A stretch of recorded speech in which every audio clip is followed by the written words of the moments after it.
जय श्री गणेश दोस्तों। हमारी आज की कहानी है धोखा।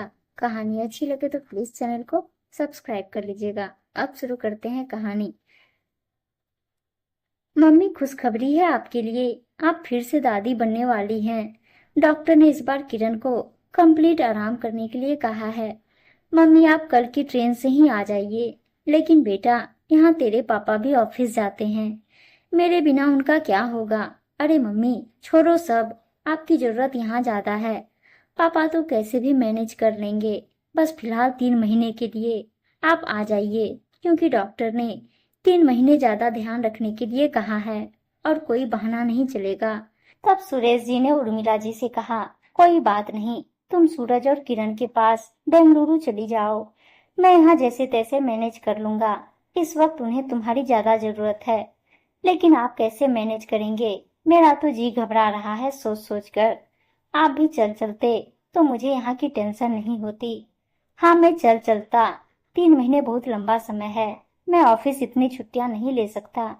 ठीक है, जैसी आपकी मर्जी। और अगले दिन ही उर्मिला जी बेंगलुरु अपने बेटे के पास पहुंच गई। उन्होंने जाते ही घर का और अपनी पोती रूही का काम संभाल लिया। उर्मिला जी किरण को पूरा पूरा सहयोग देती थी। उसे कोई भी काम नहीं करने देती। बहुत अच्छी तरह से घर और बाहर की जिम्मेदारी उर्मिला जी ने निभा ली थी। क्योंकि जयपुर में भी सारा काम खुद ही करती थी, तो उन्हें वहां भी कोई खास दिक्कत नहीं आई। एक दिन उर्मिला जी अपनी बहू के लिए गरम रोटियां सेक रही थी। रूही स्कूल गई हुई थी। तभी किरण को वॉशरूम की इच्छा हुई और जैसे ही बाथरूम जाने के लिए बेड पर से उठी, उसका पैर किसी चीज से टकरा गया और वह जैसे ही गिरने को हुई, उर्मिला जी ने उसे भागकर पकड़ लिया और किरण को कोई भी चोट नहीं आई। किंतु इतने में ही बेटा ऑफिस से आ गया और उसने यह देख लिया और अपनी माँ के ऊपर चिल्लाने लगा, मम्मी, आपको मैं यहाँ पर अपने आराम के लिए नहीं लाया, बल्कि किरण की और रूही की देखभाल के लिए लाया था। किंतु आप यहाँ दिन भर खुद आराम करती हैं, मजे से टीवी देखते हैं और थोड़ा बहुत घर का काम करती हैं। मुझे आपसे यह उम्मीद बिल्कुल नहीं थी। सूरज के इतना कहते ही उर्मिला जी का मन बहुत दुखी हुआ और वह अपने कमरे में जाने को हुई। उन्होंने सोच लिया, अब मैं यहाँ बिल्कुल नहीं रुकूंगी। बेटे की ऐसी कड़वी बातों से उनका मन बहुत आहत हुआ और उनकी आंखों में आंसू आ गए। जब उनके बेटे को ही उनकी कदर नहीं है, तो यहाँ रहने से भी क्या फायदा। उन्होंने क्या नहीं किया अपनी बहू के लिए। उनकी इतनी बस की ना होते हुए भी वह सारा दिन काम करती है। बेटे को उनका आराम करना तो दिख गया, किंतु उनका दिन भर काम करके देना वह नजर नहीं आया।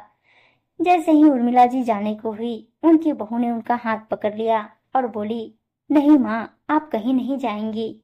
सूरज तो खुद सुबह से शाम तक ऑफिस में रहते हैं और जिस समय मुझे आपकी सबसे ज्यादा जरूरत थी, आपने उस वक्त मेरा साथ दिया। मेरी मम्मी ने भी यह कहकर कि पापा को उनकी ज्यादा जरूरत है, आने से मना कर दिया। आपने और पापा जी ने कितनी मुश्किलों से अपने आप को मैनेज किया होगा। आप यहाँ दिन भर खुशी खुशी मेरा और रूही का सारा काम देखते हैं, और अगर मैं फिसल गई तो इसमें आपकी क्या गलती। आप तो मेरे लिए ही रोटियां बना रही थी। वह तो मेरा ही पैर टकरा गया और मैं गिरते गिरते बच गई। और सूरज, तुम्हें अपनी माँ की सेवा नजर नहीं आई? कैसे बेटे हो तुम? तुम्हें आज अपनी माँ से ज्यादा अपनी पत्नी प्यारी लग रही है।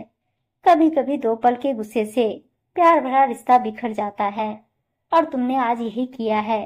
किरण की बात सुनकर सूरज बहुत शर्मिंदा हुआ और अपनी माँ से माफी मांगते हुए बोला, सॉरी माँ, मैंने आधा अधूरा सच देखकर उसे गलत समझ लिया। इसमें आपकी तो कहीं कोई गलती ही नहीं थी। और सॉरी किरण, तुम सही कह रही हो। मैं तुम्हारे प्रति कुछ ज्यादा ही संवेदनशील हो गया था। मैं तुम्हारे और आने वाली बेबी को लेकर डर गया था और अपनी माँ को मैंने नजरअंदाज कर दिया। ऐसा कहकर अपनी माँ के सामने रोने लगा। तब उर्मिला जी ने कहा, कोई बात नहीं बेटा, कई बार नजरों का धोखा ऐसा ही होता है, किंतु आज मुझे अपनी बहू पर बहुत गर्व है। बहू की समझदारी से आज रिश्ता बच गया, जिसने मुझे भी शर्मिंदा होने से बचा लिया। वरना यह चाहती तो कह सकती थी कि मम्मी जी ने मेरा ध्यान नहीं रखा, किंतु इसने मुझे अपनी माँ से भी ज्यादा अपनी माँ माना है। अब तो बेटा तुम चाहोगे तब भी मैं यहाँ से नहीं जाऊंगी। और उनके ऐसा कहते ही सभी जोर जोर से हंसने लगे और गम का वातावरण हल्का हो गया। उम्मीद है दोस्तों कहानी अच्छी लगी होगी, और अच्छी अच्छी कहानियां सुनने के लिए चैनल को सब्सक्राइब और वीडियो को लाइक शेयर जरूर कर दीजिएगा। धन्यवाद दोस्तों।